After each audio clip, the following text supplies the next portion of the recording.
that made its way actually onto land, later becoming a weak EF0 tornado.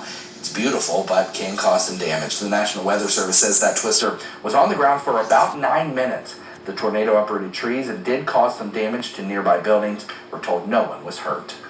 California's governor has declared a state of emergency as hundreds of wildfires continue to burn throughout California. Families are now being told to evacuate immediately.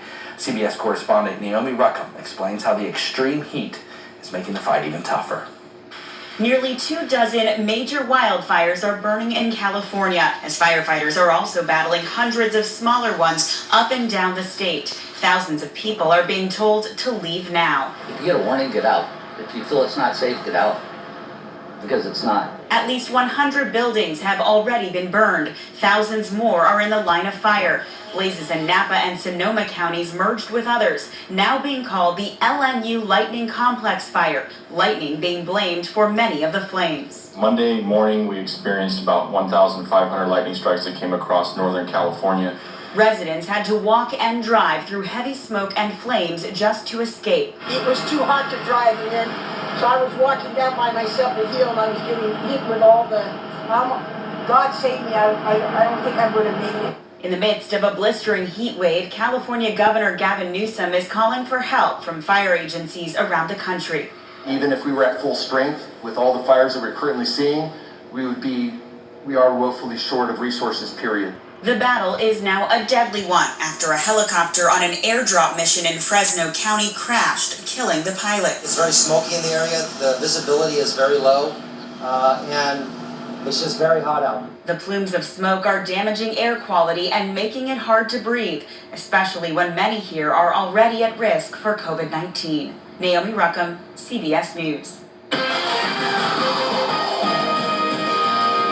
Situation here in California. However, here locally, our weather looking fantastic. Let's check in with Storm Center 7 meteorologist Kirstie Zontini. Good morning. Yeah, we've been pretty quiet so far this week. Yesterday was a great day. And really one of the only downfalls you may have noticed this week is your allergy symptoms. So we are now getting into our new allergy season. It kind of started in July here, and that is weed pollen in the Miami Valley. Now, RAPCA is the agency that keeps track of our weed pollen counts. Well, really pollen and air quality in the Miami Valley, and it did start picking up on weed pollen August 17th, and it is expected to keep spiking here because weed pollen is typically something that climbs as we head for the end of summer and into the beginning of fall. Ragweed in particular. So this was our most recent pollen count in the Miami Valley. It did show the weed pollen is up to moderate now. We're also dealing with some higher counts of mold spores and still picking up on a little bit of tree pollen.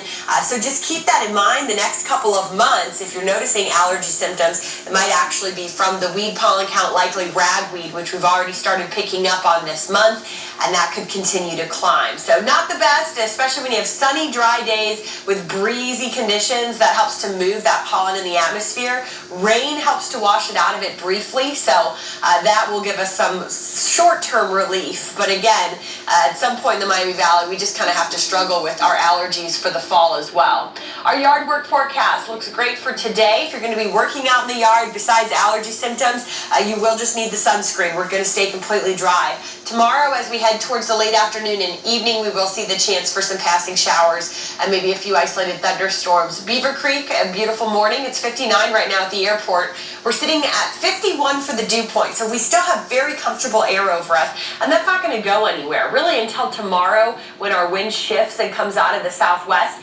That's when you'll start to notice it gets a little muggier on Friday, and it will be kind of humid through the weekend. Our temperatures right now stepping out the door. We just dropped to 49 in Urbana. I do expect cities like Wapakoneta, Salina, and even Greenville could hit the 40s as well. After school today, though, everybody rebounds back up to about 80 degrees. We'll hit 81 in Brookville, 82 degrees in Bellbrook, and 83 in Miamisburg. If you want to do a little grilling tonight, again, you don't have to worry about any rain showers, and it will be a pretty mild evening. We're still going to be around 79 as we head towards 7 o'clock. Overnight, though, without the clouds around, we will be able to clear out and see those temperatures drop back into the 50s. So futurecast, we go through Thursday. You can see we barely have any clouds to track as we head through the afternoon. By early tomorrow morning, we'll start to see a little bit of that increase in cloud cover for Friday. And then as we get into late Friday afternoon and evening, you see just a few passing downpours, maybe an isolated thunderstorm for our Friday night forecast. Our 5-day forecast does show over the weekend. We're also going to track the chance for a few showers and storms. I do not expect the weekend to be a washout, but as we heat up in the afternoon, expect a few storms to pop. On Monday, we'll have a little bit better chance for those passing storms as we continue to heat up.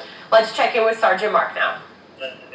Kirstie, our Thursday morning drive has been very uneventful. We've had great driving conditions if you are getting ready to head out. We've been watching the freeway traffic closely. The last couple of minutes I was checking this camera at 675 at Route 48, the area of Far Hills. As you can see, we are dealing with light volume on this part of the freeway. I'm Sergeant Mark Bowman, WHIO Team Traffic. Sergeant, thank you. 5:21, and up next we have an update on a little 6-year-old who is running her own business.